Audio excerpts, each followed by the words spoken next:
Aloha. Welcome, welcome to the Center for Spiritual Living Kauai and the Institute of Magnificence.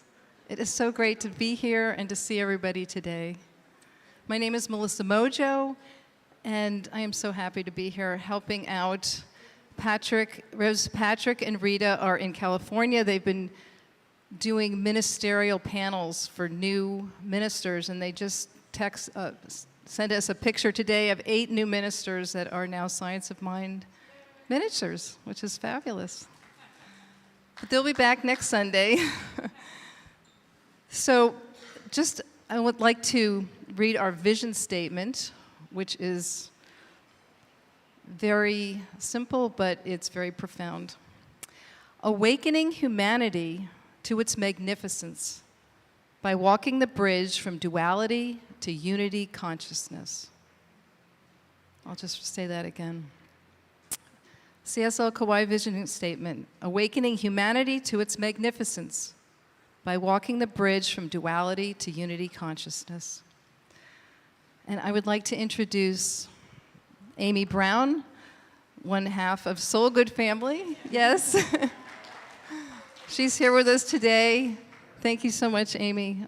Jeremy has got a back issue, so I can relate. Lifting him up.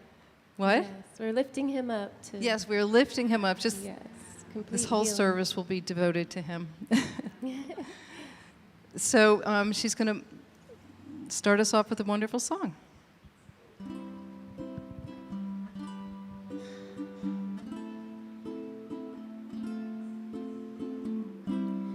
Pure, pure like the water, let it run forevermore. To be clean, clean as the waves come crashing to the shore. It leaves me smooth, smooth as a pebble, polished in the depths of love and carried by the winds of grace on the wings of a dove.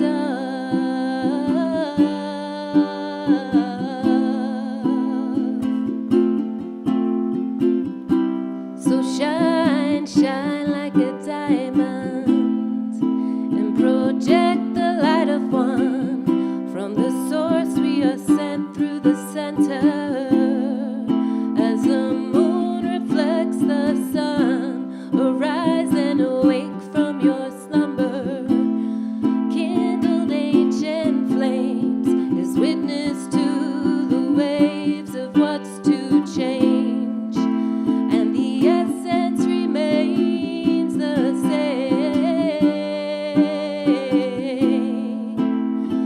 All fades away.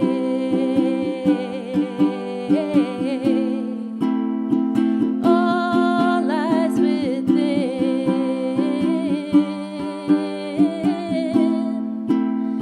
And all finds a way. I feel the power and the presence of Spirit right here and right now. I know that this presence of love, light, and grace flows in and through us all in every aspect of our lives and guides and supports us in all we are and in all we do. I give thanks for this service today, where our hearts beat in harmony, aligned in the source energy of oneness. I know that as we honor the memory of our loved ones, that life is eternal, that there is no separation, and that we are all connected in love and peace. I know that everything that transpires in this service today is for our highest good and full of loving kindness that radiates out into our community and in the world. Thank you, thank you, thank you. I speak these words as law. Thank you, mahalo, as we affirm together, and so it is.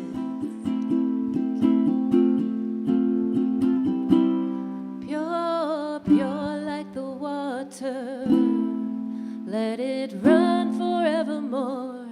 To be clean, clean as the waves come crashing to the shore, it leaves me smooth, smooth as a pebble, polished in the depths of love and carried by the winds of grace on the wings of a dove.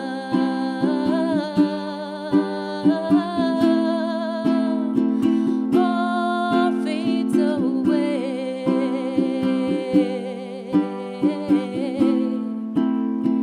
all lies within,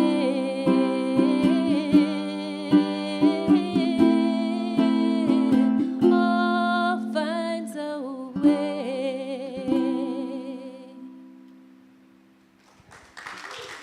Thank you so much. It was beautiful. So our theme, who remembers what our theme is this month? It's now the last Sunday. Discover, yes, great. So let us say the affirmation for this theme. I am discovering and living my unlimited potential right here and now. I am discovering and living my unlimited potential right now. Wow, that's wonderful. Thank you. And I would like to invite Roseanne Jones up to talk about what the science of mind is.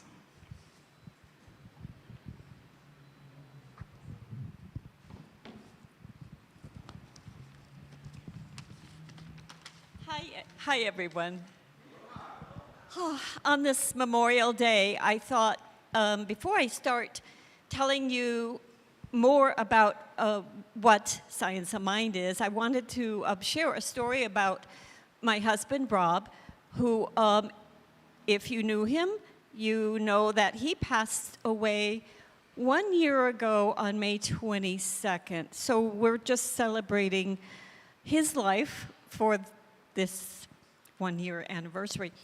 And I have a story to tell about Rob, so bear with me as I just tell you how he discovered religious science. He was raised Episcopalian.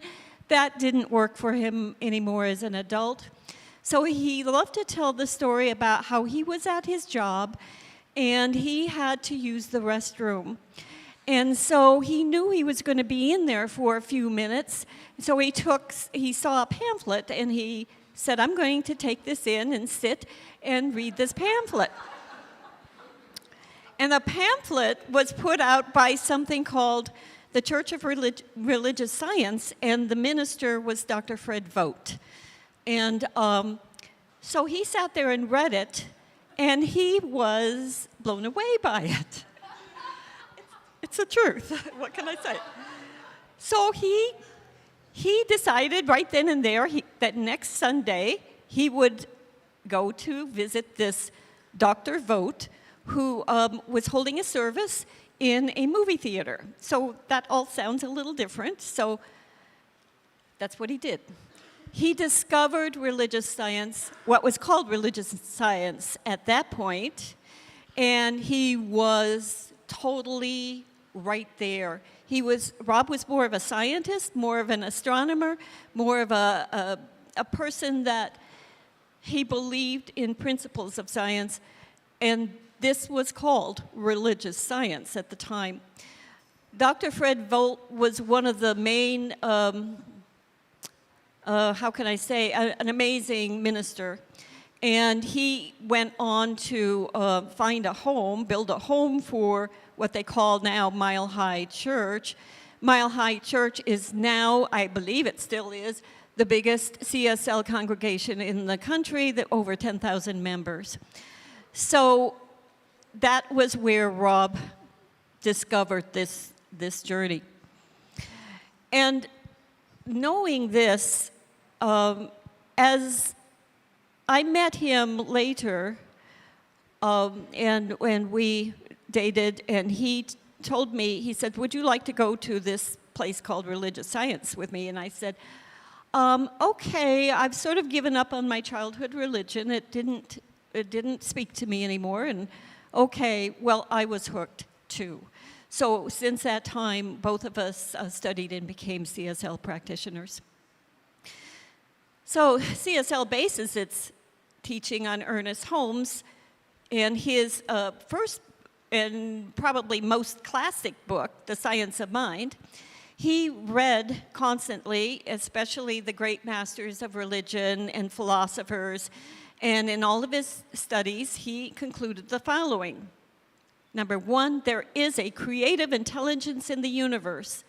Call it what you choose. First cause, universal principle, spirit, or God, it doesn't matter what we call it.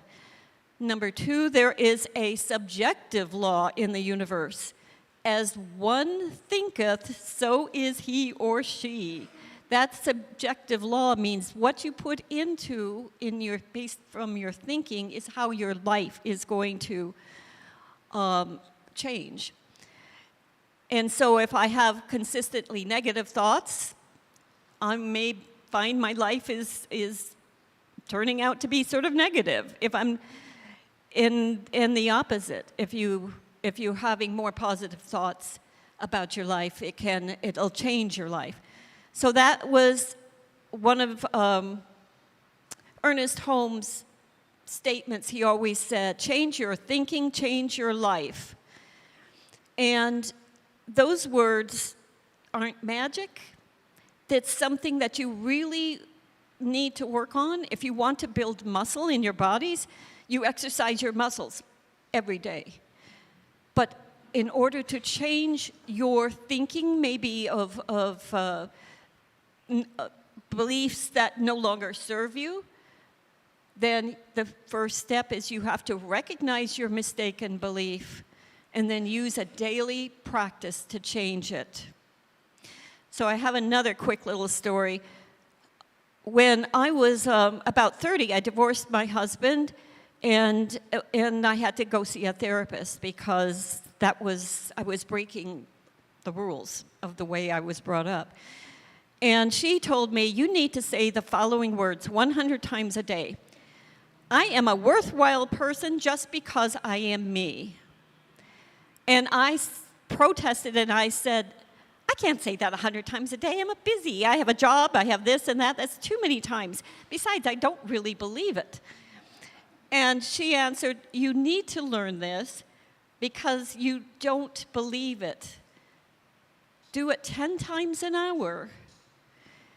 And then you can do 100 times a day if you did it for every hour.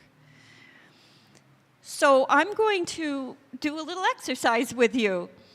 Would you like to repeat this with me? I'll say it and see how you feel about repeating it back. I am a worthwhile person just because I am me.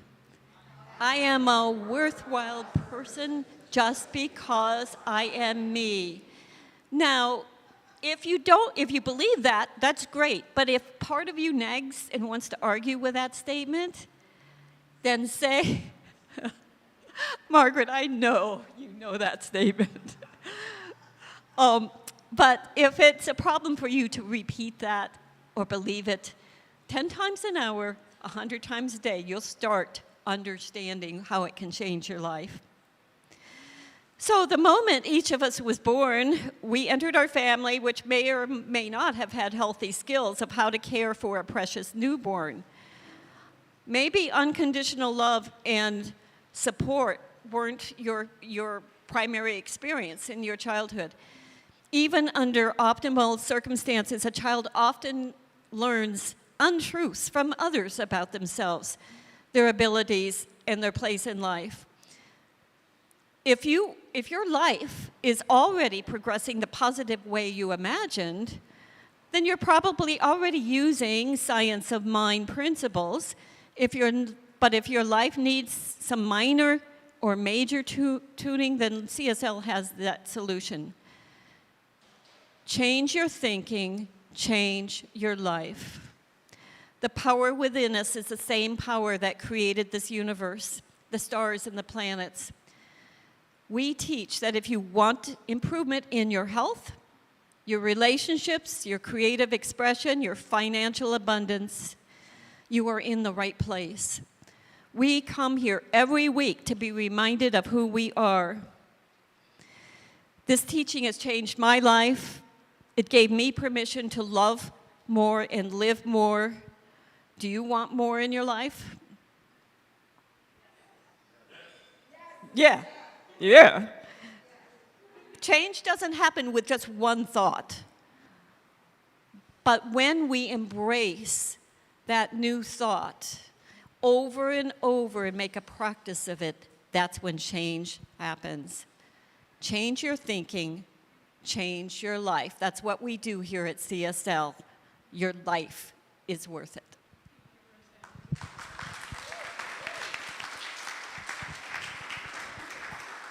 Wow.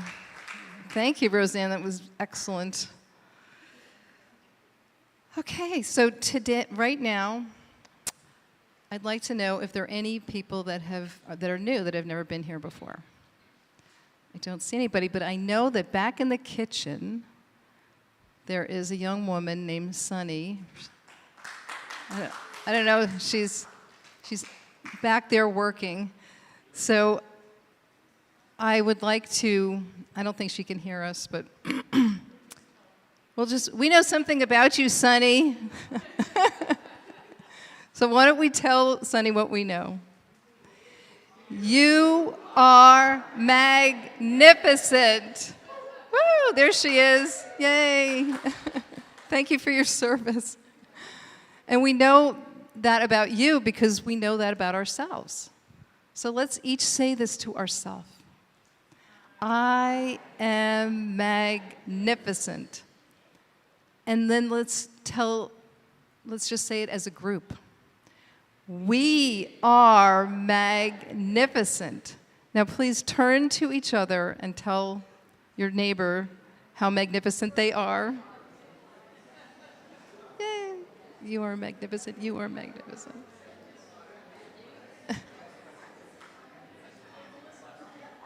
You are magnificent. We are all magnificent. Thank you. This is great.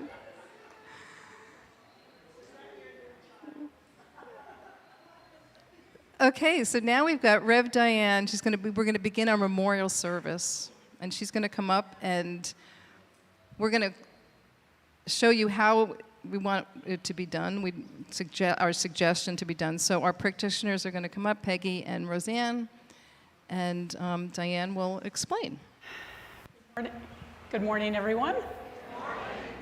So tomorrow is Memorial Day, and I'm looking for, there it is.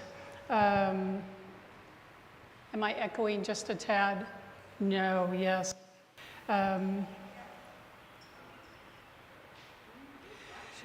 We will ask all of you to come forward and add your flowers to these vases in memory of your loved ones.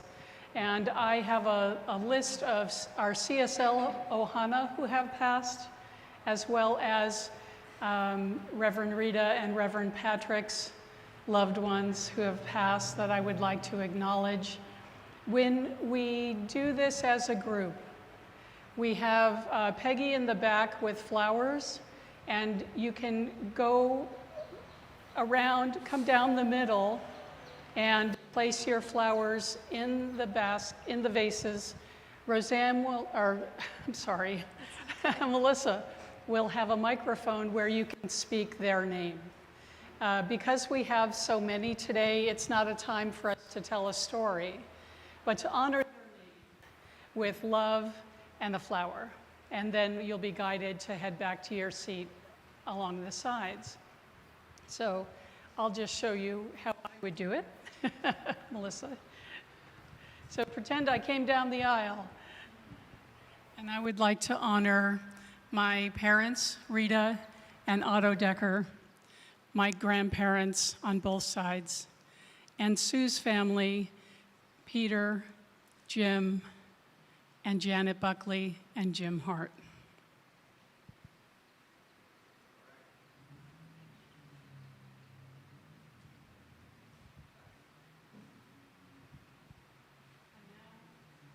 Now, if you would hold the silence and honor these beloved ones in your heart, those who have passed from our CSL Ohana. Charlotte Russell, Rob Jones, Kelly Stevenson, Karen Lieberman, Papa Joe, Jai Robertson, Lolita Horney, Atmosphere, John Lidgate, Terry Taylor, Bob Proctor, Lori Donato, Lois Michaels, Nora Mellon Bailey, Otto Bear, Danny Hashimoto, Richard Morgan, Barbara Waterhouse, George Crawford, Brad Blaisdell, Donald Carlson, Dr. Marlene Morris, Dawn Adams, Matt Tester, Patricia Coker, Dawn Adams, and from Reverend Patrick, Katie Engler, Don Engler, Danny Engler, Bill Joe, Merlin, Prince Krishna, the Feren family, Mary Hosbach, Gigi, Henrietta, and Mark, Sergeant E5 Dennis Michael Dracules, from Rita's family honoring her ancestors, the Andriello family, and the Hertz family. And now I would like to ask Roseanne to come forward and then Peggy to come forward for your own loved ones. This is to honor Rob Jones, my beloved husband, Gordon Keller, my beloved brother-in-law, my brother, Edward Eaton, and all of the ancestors that brought me to this point here on this island. Mahalo.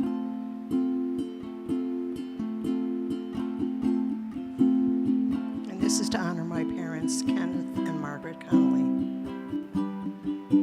Now, if you would like to come down the aisle and do the same for your loved ones who have passed.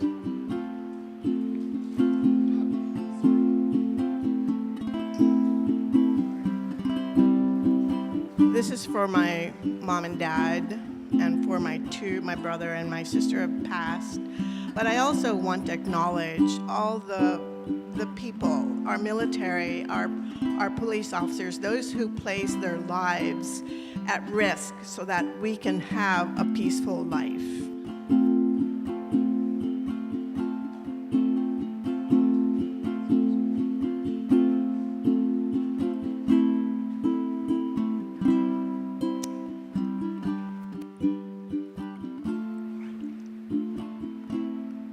Larry Doobie, my son. Mitchell Doobie, my grandson. And Bill Doobie, my husband. I honor them. I love them. I miss them.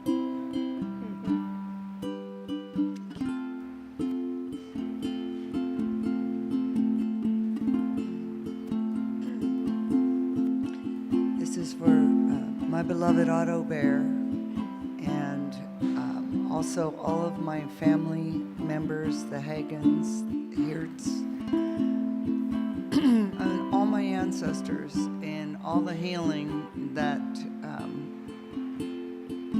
and all the journey that we're all on together of healing the trauma and the wounds. And just from Otto, everything is energy, and energy is everything.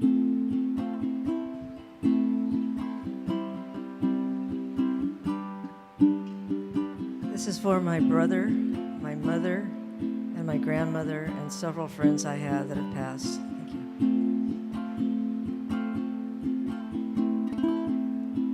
This is for my sister Eleanor Lyman, who died April 26.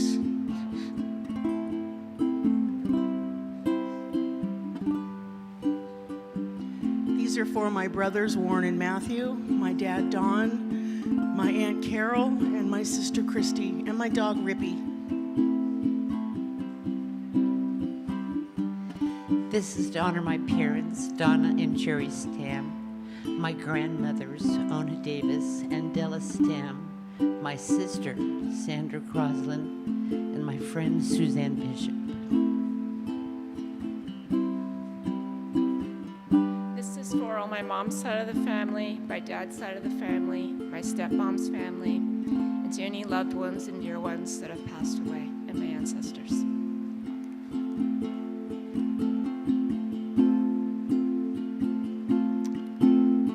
In loving memory of my dear friend Jerome, a dear friend Diana, and my daughter Zenaida.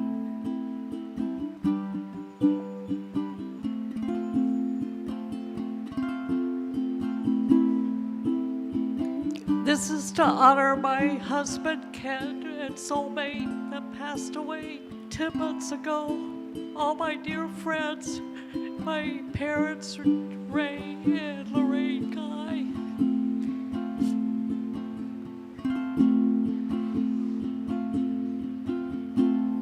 This is to honor my father, Dan, my Hanai mother, Carol Ann Davis, Carol Curran, my Aunt Barbara, and my Aunt Anna.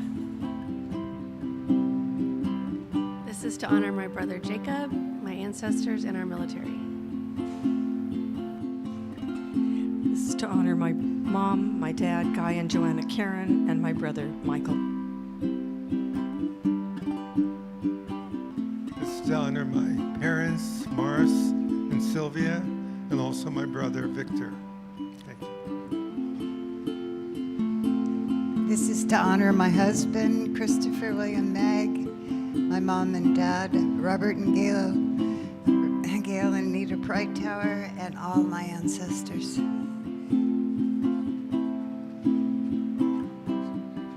My brother John Marson and my mom and dad. I want to honor all the Layer family and all the Rodenhausen family who passed before. Honor.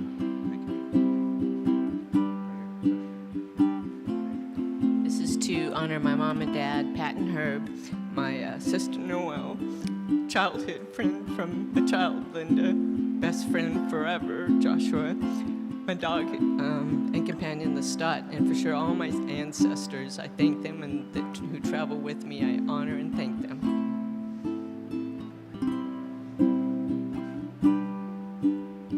This is for Kathy Meldary, the Berensons, the Levins, the Abrahamsons, my beloved Grandpa Max, and also Rob Jones.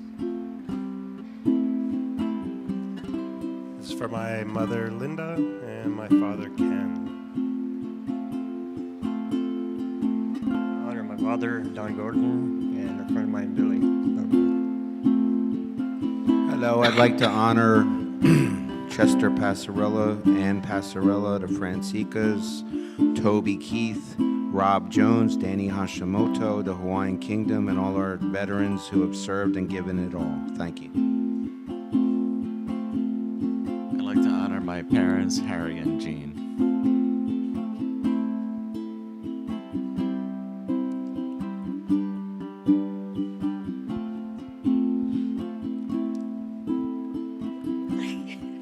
This is for my parents, John and Eleanor Harder, and my brother Scott Harder. This is to honor my dad and all of his ancestors and part of the family on his side of the family. If they've made any problems that they've created, or let's make Pono, everything on his side of the family and all of the relatives on my mom's side of the family to make Pono. So it is.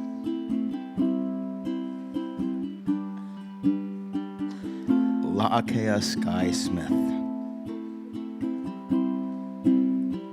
In memory of and gratefulness to my entire family and the Esthers that have brought me to this earth.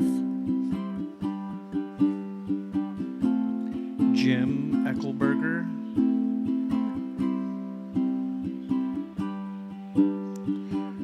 This honors my parents, my grandparents, all of my biological family who has gone before me, and my soul family, today especially Ward Flynn and Rob. And all my relations I honor, and my friends, Kelly, Otto, and Rob. I'd like to honor Harold and Helen Clayman, Louis Adelstein, and Kent Clayman, and all my relatives, the Fosters, on all sides that go way back throughout history. Thank you very much.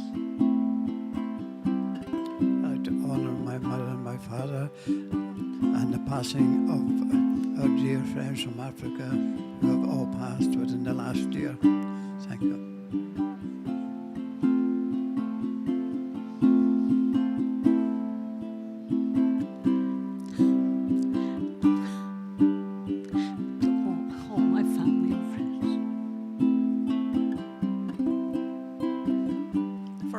Who are not present today, I'd just like to honor all their loved ones who have transitioned.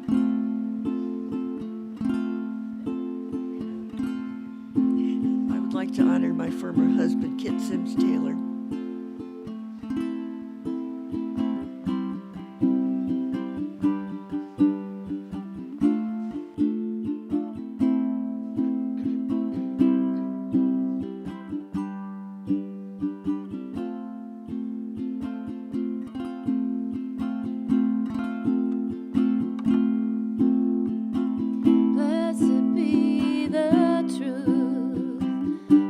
Live your life and be true.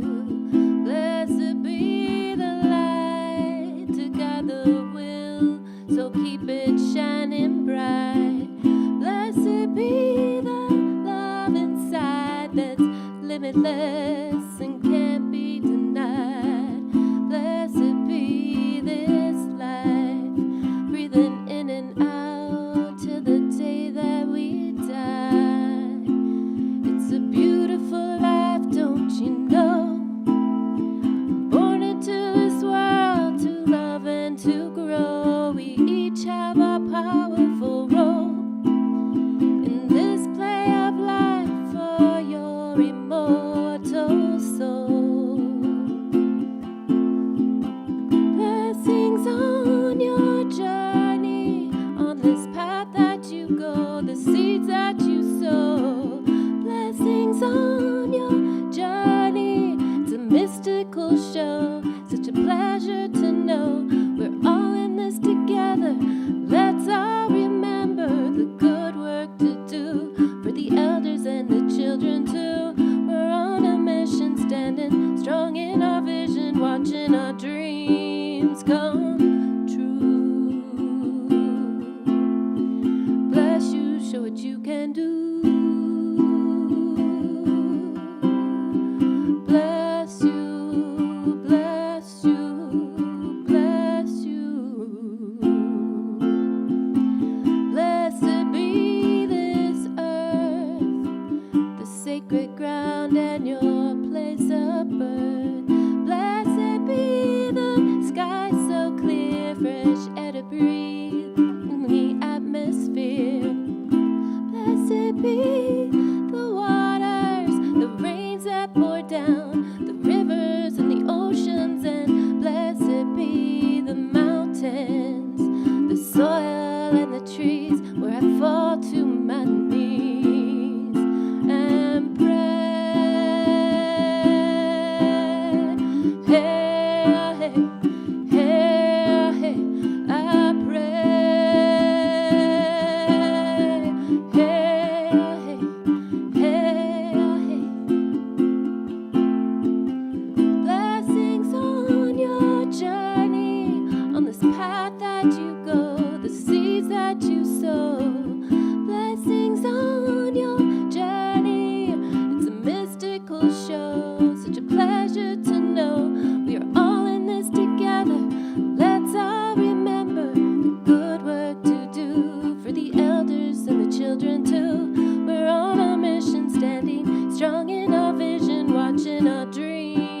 come true. Bless you, show what you can do. Bless you, bless you, bless you. This is a journey of love. I love myself, I trust myself. There's nothing to lose but fear itself. I love myself, I trust myself.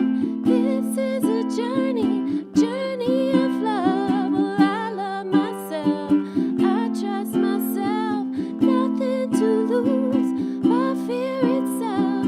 I love myself, I trust myself.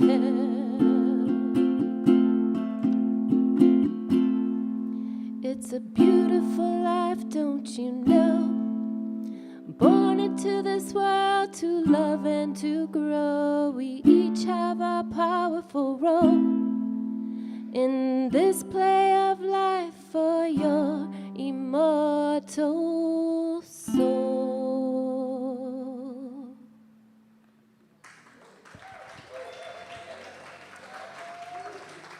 I would also like to place flowers for Jeremy's stepdad, our beloved Papa, David Watson, for our dear friend Mantra, who recently passed, and our beautiful sister Shannon, who recently passed.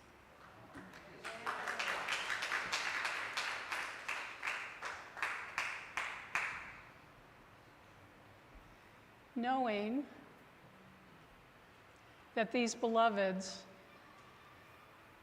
are held and loved in the one mind, the one power, the one presence, that the divine energy moving in and through them while they were here with us is moving elsewhere now, free and loving where they are today. I give thanks for the blessings that they gave and received. I give thanks for the love that was shared here and continues to be shared through their loving heart and their connection to us in ours. May the blessings of Spirit be upon them. May their love continue to grow stronger and truer in this life and the next. And so it is. In memory of, today could have been a very somber talk. And then it changed to, let's remember Ernest Holmes. And Roseanne gave that talk for me before. But I'll give you a little more of that because I want to remember where we came from as a movement, where we started from. Ernest Holmes was born in rural Maine. He was a country guy, a country kid. His teachers didn't think he was very good in school because he was always asking questions. He always wanted to know why, which didn't make him a good student, right? Don't question the authorities, right? But he did, even from a young age. And when he finished school, he moved to live with his aunt and uncle and work in their grocery store, their family grocery store, and he was apprenticing to be a butcher. That's the beginning of our founder, Ernest Holmes. There was no inkling, no clue that he would be one of the most powerful spiritual leaders America has ever known. When he was 20 years old in 1907, he came across the writings of Emerson, and his life was transformed. He read Self-Reliance, and this was something that he had never seen or known before, and it lit him up. He decided to follow his brother Fenwick out to the West Coast, and he moved to Venice, California. And that's where our movement began, was in Venice and Los Angeles area. At the time he was living in Venice, he was exposed to think about Los Angeles even today. Think about San Francisco in the 60s. Think about all those uprisings that have happened in the major cities in the United States. Right after World War I, the Great War, war to end all wars, Ernest Holmes was maturing and finding all kinds of teachings that would inform him. And he soaked up everything. He just went to everything that he could go to. And one day, as he was having dinner with friends, he started talking to them about all these things he was learning. And they wanted him to start speaking. You should share this with others. Have you ever been told you should? You should, well, one of the things I've been told I should do is sell my herbal remedies. My wife even came up with a name for it, D's Remedies. Whenever I serve tea to people, they say, you should sell this. When I give somebody my comfrey or my calendula salve, they say, do you sell this? I have one person who just loved the fragrance sticks I gave one year for Christmas. You should. So this is my call to the universe. If one of you wants to market my materials and get out there and sell them, I'll make them. Because that is not who I am. I am not a marketer. I'm not a salesperson. I tried that. I mean, I was raised in a family of salespeople. My father was an excellent salesperson. Anything that he got his hands on to sell, he could sell. And then my sister was an excellent salesperson, and my younger sister was an excellent salesperson, and I always felt just really awkward. It wasn't my calling. And so I let that go. You've been told you should do something, shouldn't you? Haven't you?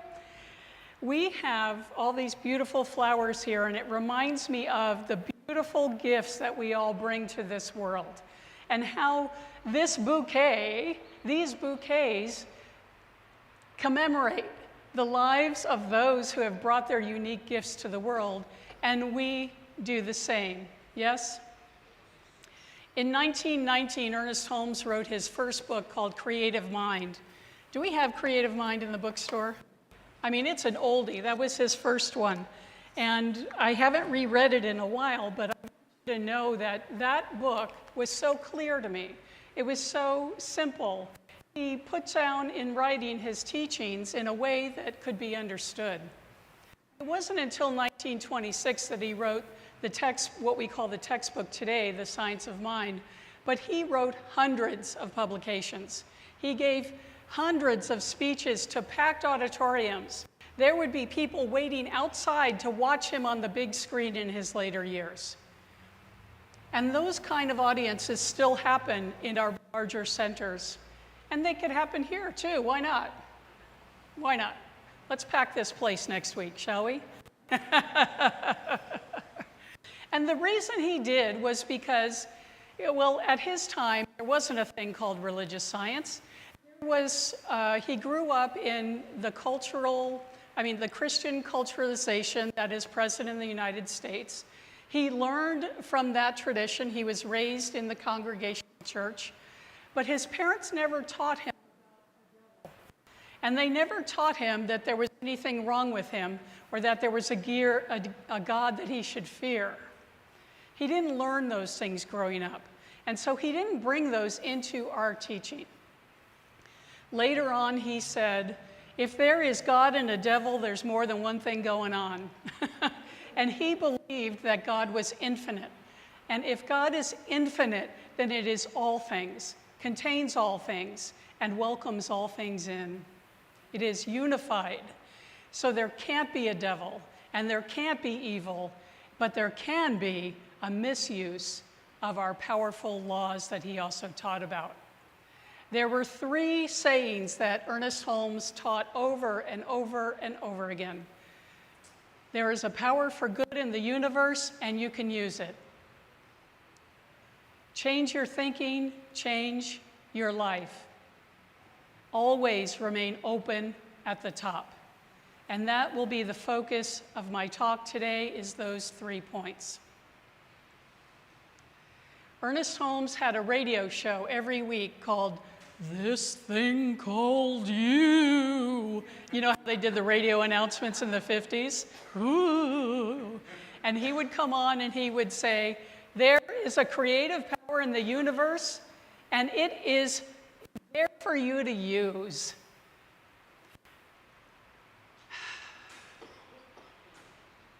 the purpose of Centers for Spiritual Living today is to teach all of you how to use it. We forget how to use the power of our mind. We forget that it is all within us and available to us. Do you think you'd like your life to look different tomorrow than it looks today? Anybody? No? Everybody loves their life? Fabulous! Then we've done our work. We know that it's possible to have our life change for the better and to have it come out different tomorrow than it is today. I see that you have done your work. Excuse me. My job as a minister is not to convince you to have faith in God. My job as a minister is to prove to you that this power for good is available for you and that you can use it to improve your life, to elevate your consciousness, and to bring change in the world. You know, right thought constantly poured into consciousness will absolutely change any condition. So think about it.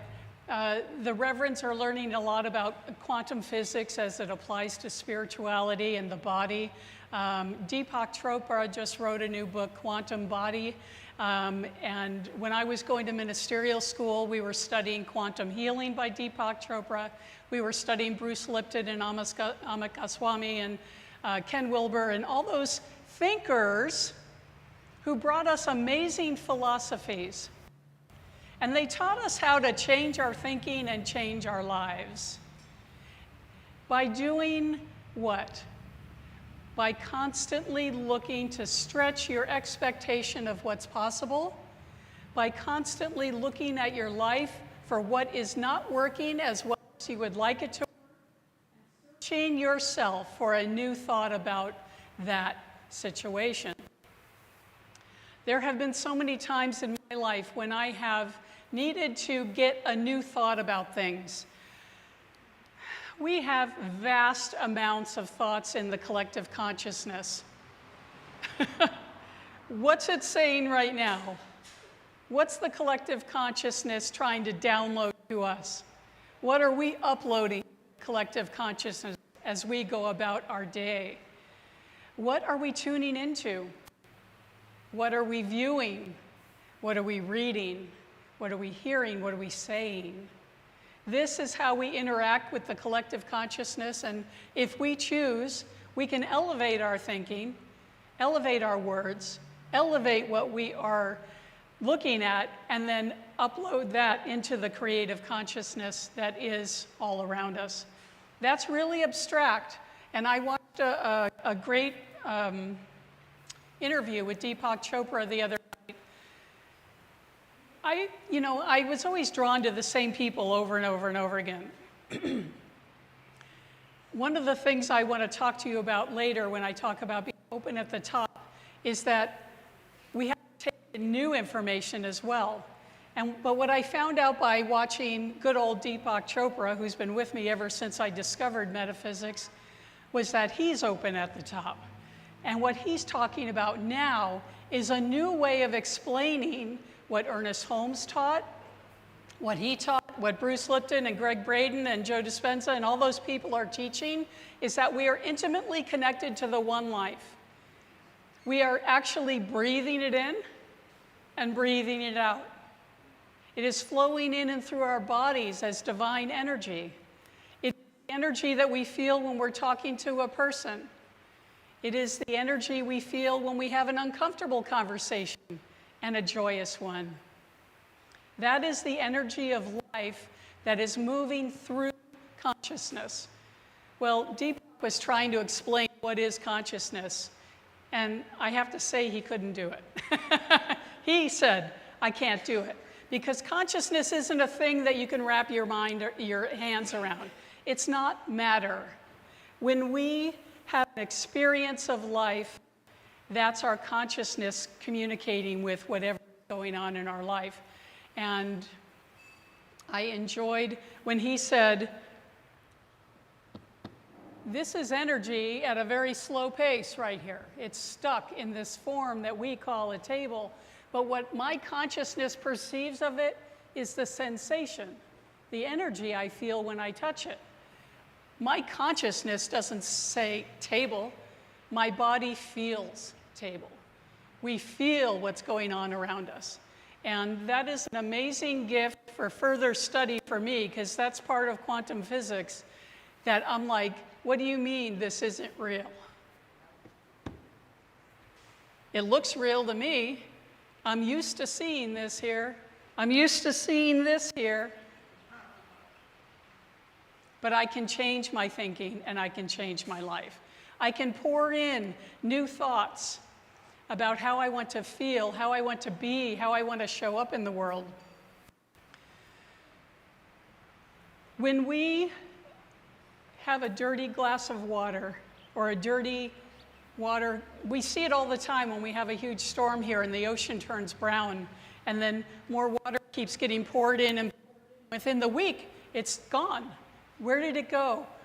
The rivers and the waters of this island kept pouring in fresh, clean water, and pretty soon it was all clear.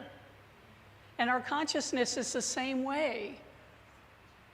If we find ourselves talking about negative topics, if we find ourselves drawn to the negative aspects of the news in our society, we can start pouring into that stream of consciousness more positive things. Why would we want to concentrate on things that don't make us feel good? I mean, there's a lot of negativity out there in the world. And if we want to be a force for good and elevating consciousness, our task is to bring out more good in the people around us. Yes, I see Ruth go. Our elder approves. Bring more good out in the consciousness of the world around us. So I would ask you 3 questions. Is there a condition in your life that you would like to change? How would it feel if it did change? And what would your life look like as a result of that change? And this can be minor. You know, life doesn't have to be remedial. Like I said in my meditation quote, life is not a problem to be solved. It's to be lived. And so you don't have to, you know, sometimes there's a thinking that in order to work this spiritual system called the science of mind, there has to be something wrong with us. We have to have something to fix. And that's old training from the acculturation of the community. Is that a word, acculturation? The osmosis, it comes into us. It is now, right? Is that what you said? Thank you. We have been acculturated with the thought that there's something wrong with us, with the thought that life is a problem to be solved. We have pathologized life. There's nothing wrong with life. Life is going on with the divine energy of spirit moving in and through everything, and we experience good everywhere we look for it. We experience the negative everywhere we look when we look for it. You've known people like that or been a person like that, haven't you? I grew up with one. My mother was always finding out what was wrong so that it could be fixed. There was always something to be fixed. And I know that that came from her Catholic training, that there was something wrong with her and that she had to do all she could to make things right so that she would be good enough. Blessings on her head, because she taught me that lesson too. But fortunately, 30 years of metaphysics have gotten that out of my mind, that there's nothing to fix here. Well, I have to say every now and then it creeps up, doesn't it? We were painting Pride Parade pictures yesterday. You'll see them after service. And my inner art critic was going mad. Who do you think you are? You can't paint. What are you doing? That looks awful. I just left it. I finally just left it, and you'll get to see our artwork later in the service. When I changed my mind and my desire, I set a new pattern in motion. So you folks are familiar with the algorithms in technology. You look at a sweater online and all of a sudden you're seeing sweaters everywhere. You know, it's all coming to you. It comes to you on every single stream of media that you get. They're showing you that sweater from that manufacturer. And that's because there are algorithms in technology that say, oh, they like this, let me bring them more. Guess what? The universe is just like that. There's a pattern for good in the universe that you can use to change your life. And the way that works is you think slightly, just slightly outside your usual box. And when you put your attention there, your pattern for good shifts and goes, nee, nee, nee, nee, nee. And all of a sudden, the people who have experienced that, how many of you have been to New Zealand or went to New Zealand? When we were planning our trip to New Zealand, everybody was going, and all the people were telling me about it, and I was telling them about it. It was amazing. They all came out of the woodwork. That's how spirit works. When you focus on something new, the universe brings you new. Remember when everybody drove Volkswagens? If you thought about getting a Volkswagen, you saw them everywhere. If you thought about buying a Prius, all of a sudden the parking lot's full of Priuses and everybody wants to tell you about them. It's the same thing with consciousness. When you decide you want to elevate your consciousness and change a negative pattern, the universe says yes and absolutely brings you everything necessary to get your attention. You see it in a magazine, you hear it in a podcast, you watch it on TV, you see it in the newspaper. Somebody you know who you have no idea would think like this comes up and talks to you about it after service. How does that happen? We don't have to know how it happens. We just have to know that it does. And it's reliable. That's why Ernest Holmes called this a religious science. Because it was religious, because it dealt with our prayer life, it dealt with our idea of faith, and it was science because it was provable over and over and over again. He taught people how to change their lives for the better. He taught people how to pray more effectively regardless of what their faith tradition was. And that's how he filled auditoriums in the Los Angeles area, because nobody told them that your religion is bad, come here instead. They said, whoever you are, whatever your belief system is, come here and we'll teach you how to live more effectively. We'll teach you how to elevate your own consciousness and bring about good in your life in a way that serves you through your faith tradition and through your current beliefs. Let me move myself on.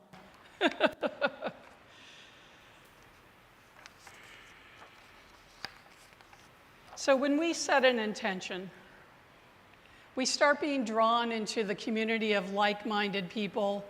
Herman Melville said, we cannot live only for ourselves. 1,000 fibers connect us with our fellow men, and among those fibers, as sympathetic threads, our actions run as causes, and they come back to us as effects. That's exactly what Ernest Holmes taught, that when we change our thinking, we change our lives. The old pattern starts to shift, and our new intention comes in the same way. Do you want your life to look different tomorrow than it looked today? Ernest Holmes thought we should be open at the top. And what that means is we have to be a little uncomfortable with uncertainty. We have to be a little bit uncomfortable with ambiguity. We have to be willing to say, if it's not like it was yesterday, what is it going to look like? And we have to think about that. That's not so easy for people like me who like their routines. For people like me who like to have things in their place so that I feel comfortable. Well, I've been starting to move things around in my house. I've been traveling to visit my sister and support her after her surgery. Sue is gone now. She's out playing with teenagers in the Sea Scouts. We're doing something different right now. And what that is causing in me is a desire to continue that. What's next? What wants to shift? What new pattern do I want to bring into my life? And I'm also taking a class with the author of The Essential Ernest Holmes. Oh my God, it's fascinating. This guy knows Ernest Holmes like nobody I've ever met, because he went through all of his writings and he brought them together by category, and he wrote the book in the early 2000s called The Essential Ernest Holmes. I've taken the class before, I've taught the class before, but now I'm taking it from the guy who wrote it, and it is fascinating. The way he pulls together our early thinking, Ernest Holmes' later thinking in the 50s, and he passed in 1960. So he was, his thought evolved, obviously, just like all of our thought evolved. From 1907, when he picked up Emerson for the first time, until 1960, when he passed, you know his thinking changed. Because he was open at the top. He changed his thinking and changed his life. And he absolutely used a power for good in the universe and taught others how to do that.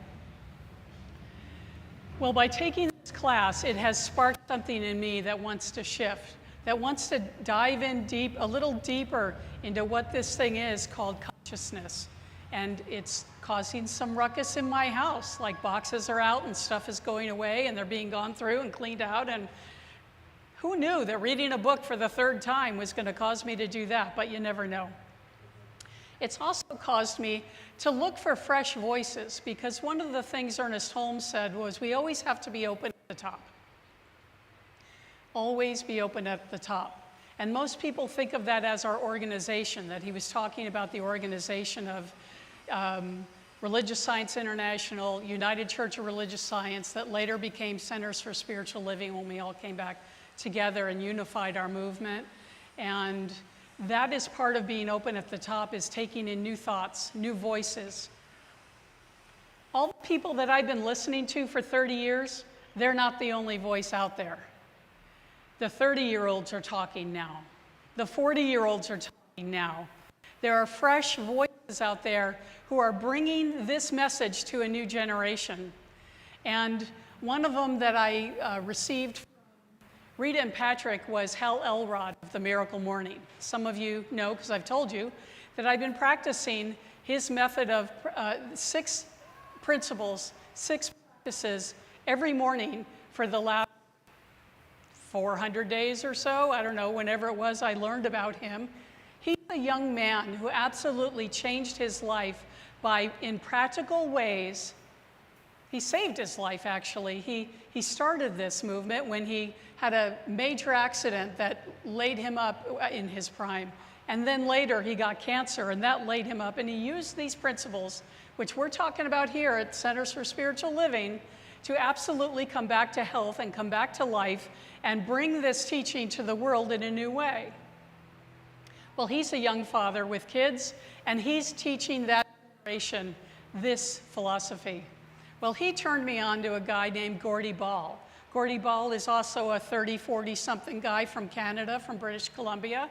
And he wrote a book which I kind of ignored because of the title at first, The New Millionaire's Playbook. I've read finance stuff. I'm really interested in being a high-powered financier, and so it didn't get my attention. But because I listened to Hal Elrod, I was turned on to this guy when he interviewed him. And what he's talking about is not millions of dollars, millions of lives changed for the better. The New Millionaire's Playbook is to elevate the consciousness of the community one person at a time. And that's his goal. He is somebody who has been in the tech world, made millions of dollars in the tech world by, you know what the click-through rate is? The CTR, any of you techies know what that is? That means I see something and I click on it and it takes me to another website. It clicks me through online. Well, when he found this philosophy, he decided to change the website from, it's still CTR.com, but now it's conscious thought revolution. And he is using that message to support that message. And isn't that what we need? Young entrepreneurs coming up with a new way to elevate the consciousness of society in a way that us gray hairs can't. We need to touch the lives of those who are coming after us in order to bring about an open at the top, new idea, exciting things yet to be. So watch out. Keep your eyes open this week for what is wanting to come through you and for that fresh voice that is wanting to be heard. We can stop limiting ourselves by our past experiences. Rita and Patrick talk about that all the time, that it's our limits that we place on ourselves that call us, this is Diane's body, this is table, these are ginger flowers, this is this and that is that. We have to be comfortable with ambiguity and allow ourselves to grow and flourish. And so, do you want your life to look tomorrow like it looked today? Anybody? Anybody out there? I got a hand in the back. Thank you. I don't want my life to look today like it's always looked. I don't want it to look tomorrow like it's always looked. I choose to grow and change, and I use these principles and these tools that are taught at Centers for Spiritual Living to absolutely do that. And one of the biggest ones is spiritual mind treatment. And so I'd like to close my talk today with a spiritual mind treatment, which is the form that I use to move energy, to elevate my consciousness, and to bring about new things in the world through me. So I'll invite you to settle in to your seats and yourself. And know that there is only one thing going on here. It is that thing called life. The very life of God is in and through all that we see, all that we feel, all that we understand. And it is moving in and through as joy. It is moving in and through as health. It is moving in and through us as wisdom, clarity, abundance, joy, well-being of all kinds. And so in this moment, I align myself with that higher consciousness and know and understand that as I connect with the spirit within me, there's absolutely a shift in my pattern coming about. This spiritual mind treatment changes the pattern for all of us today. I call forth the blessing of health, knowing that there is a divine energy flowing in and through every cell of the body. It is bringing forth goodness. It is bringing forth strength. It is bringing forth energy as that flow is restored to its perfection from which it was created. And I'm calling forth the blessing, the new pattern of thinking, the new pattern of consciousness that we call prosperity, knowing that there is a divine abundance in the universe and it moves in and through us. As our pattern shifts to a new way of thinking, we are drawn to that which will bring us more abundance in our life. As we turn away from what is not working, and remember the truth that God is always working right where we are, right here, right now, to bring about a greater good. And I speak this word of blessing for a new pattern of love in our lives, knowing that each person that we meet and greet and encounter is just washed with a balm of loving attention, that we are in this community, this unity, this common unity, as beings, as human beings, and here to share and receive love. I speak this word for wisdom, the right thinking and divine consciousness of spirit that moves in and through us, letting us know what is supposed to go next, what is outside the box for us, what is our next highest good. And we allow it to come in and be heard and be known, and we say yes to it, and we move in that way to bring it about in our lives. And so in this moment, it is with a grateful heart that I bring this pattern of perfection into all of our experience in a new way. In a new way, open at the top we are now, and we bring it forth and allow it to come through us. According to the law of mind and spirit, it absolutely says yes, and it does so without any delay. And any obstruction, without anything getting in the way. I'm so blessed and grateful to know this truth, and so it is. Mahalo.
Wow, this was really, really moving.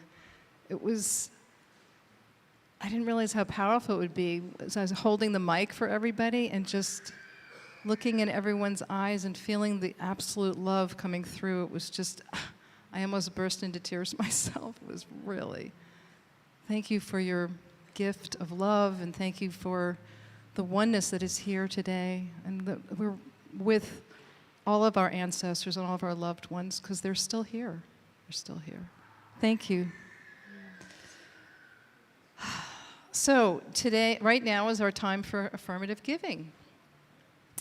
So as the Malama team comes forward, I'd like to thank you all for being here, for your generous investments in CSL Kauai. And it's not just financial, it's your love and care and commitment and attendance, emotional support, your volunteering. We really appreciate it, and just know that everything that you do helps to keep CSL alive and vital in our community and throughout the world, because we have a global presence. So let's say our affirmation for our collection, and it's a very short one today. I choose to freely give and I graciously receive. I choose to freely give and I graciously receive. Thank you. My grateful heart, so filled with years of living, memories flow by me like petals on a string. My grateful heart forgives so many sorrows, brings peace that lasts forever, illuminates the dream. My grateful heart, so filled with years of living, memories flow by me like petals on a stream. My grateful heart forgives so many sorrows, brings peace that lasts forever, illuminates the dream.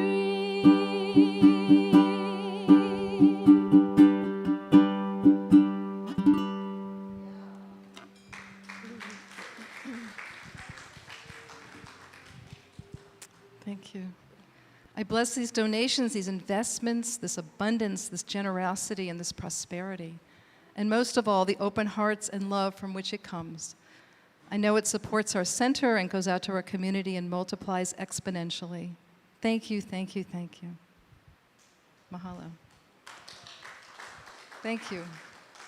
So do we have children today? I think we do. We're going to talk in front of the table so that they don't get hidden by the flowers. Well, maybe I will wait until... Oh, they're coming. Oh, they're coming, they're coming. Oh, my goodness. Whoa. I will be gentle with myself. I will love myself. I am a child of the universe, being born. Okay, I guess we'll do it back there. I will be gentle with myself. I will love myself. I am a child of the universe, being born each moment. Yay. You've got to see these ruby slippers here. We've had a very wonderful, wonderful day, but to begin with, I need to let Beckham do what he asked to be able to do. So here we go. So I have a little request, and I think it's somebody's birthday. It's Amelia's birthday. Oh, yay! Yay! Should we sing happy birthday? Happy birthday to you. Happy birthday to you. Happy birthday, dear Amelia. Happy birthday to you. Woo! Yay! So what did you get up to? So we had some birthday fun today. We played with bubbles and we did some great scratch art. Anybody want to show their scratch art? And we made bracelets. So we had a great time, and I appreciate being able to play with your children, so thank you. Oh, thank you so much. Anybody here want to say something wonderful? They are all full of love. No? Let's give them their message. You want to say something more? We were catching bubbles, and I mean, that's about it for the day. Okay, so let's tell them who they are. You are amazing. You are perfect. You are magnificent. And we love you. Woo! Yay! Yay! Yay! And happy birthday, happy birthday. I love your shoes. I will be gentle with myself. I will love myself. I am a child of the universe, being born each moment. Yes. So I know, it's so beautiful. Some announcements for this week. I'd like to ask Barbara to come up and talk a little bit about the choir. Is she here? Oh, there she is. Hi. Well, you're on the list to do it. Aloha, everyone. My name is Barbara Davis, and I direct the choir here for CSL. And our intention with the choir is to give you a safe space to express yourself, to learn songs, and to sing together. We practice every Monday night at 6:30, and yes, we will be practicing tomorrow on Memorial Day. And then we perform for the church once or twice a month. I have several people in the choir that came to me and said, I've never sung before. I don't know if I can do this. And my response to this is, I believe everyone can sing. You come and I will help you find your voice. And so what I'm saying is it's a safe space for that. And please feel free to come and join us tomorrow evening, 6:30. Thank you. Thanks.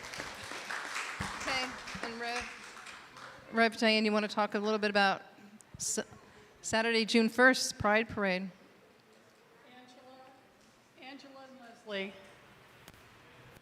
Angela and Leslie and whoever else is back there, would you come up and show what we did the other day? We've been preparing for Pride, which is next Saturday, our annual Kauai Pride event. There's a parade on Rice Street and an event on the county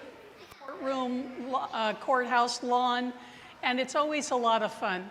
We meet at the stadium, Vedina Stadium, at between 8 and we have to line just say 8 o'clock. Put 8 o'clock in your calendar.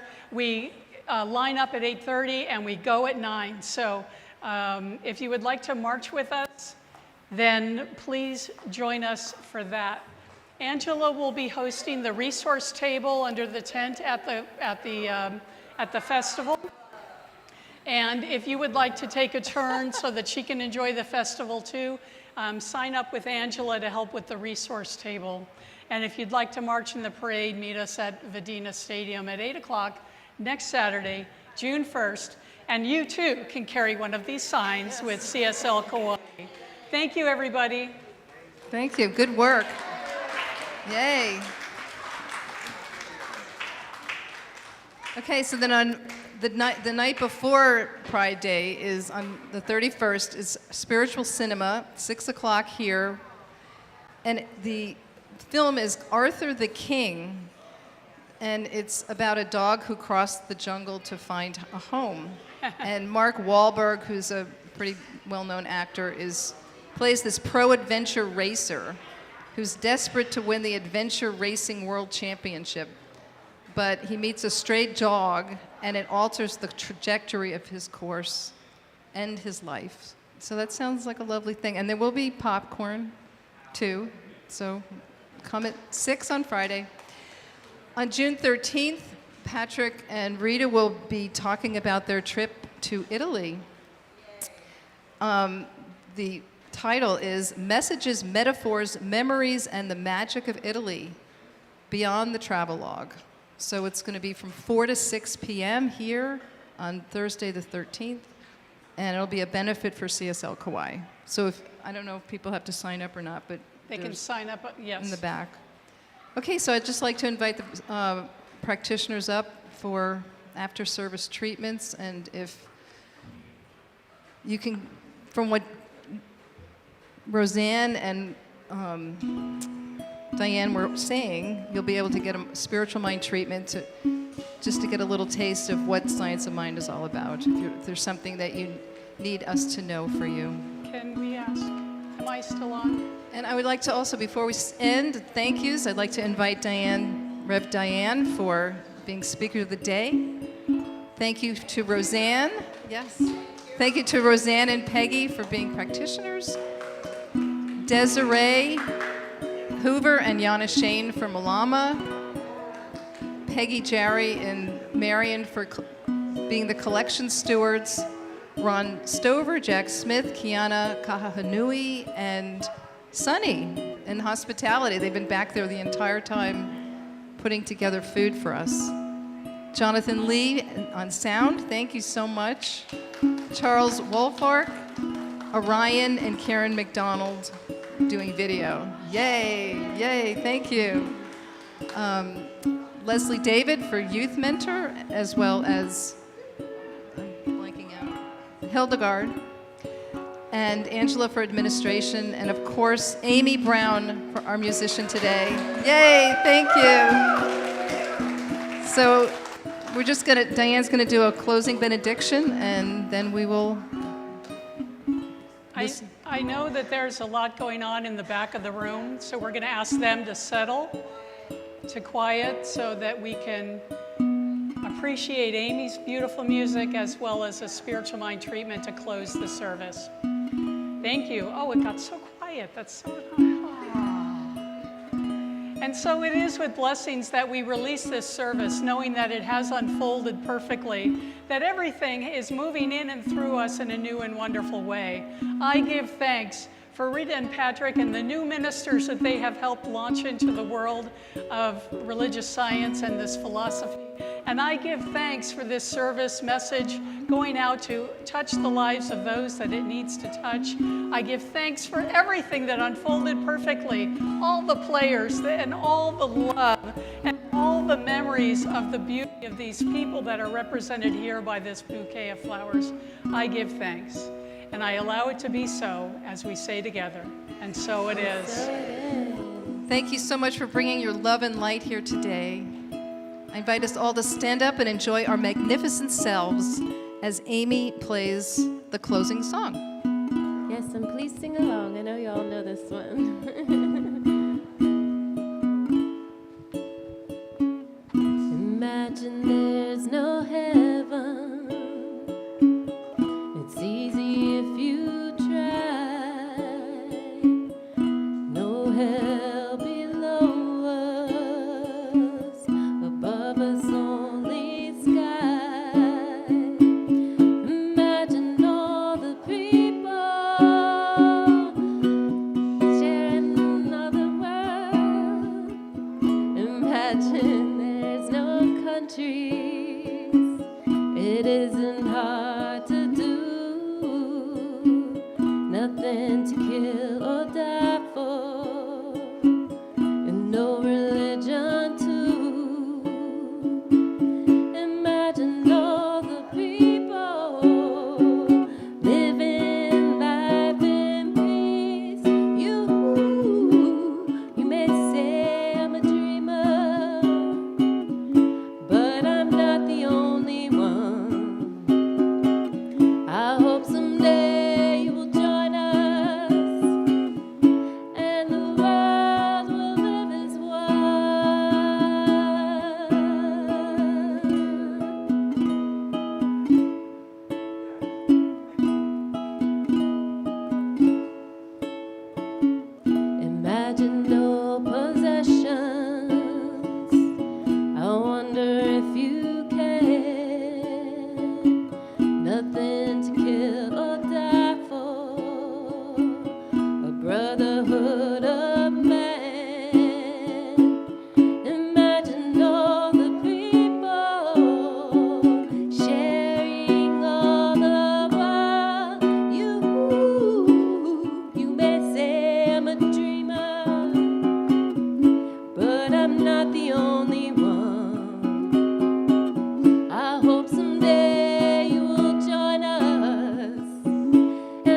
ooh.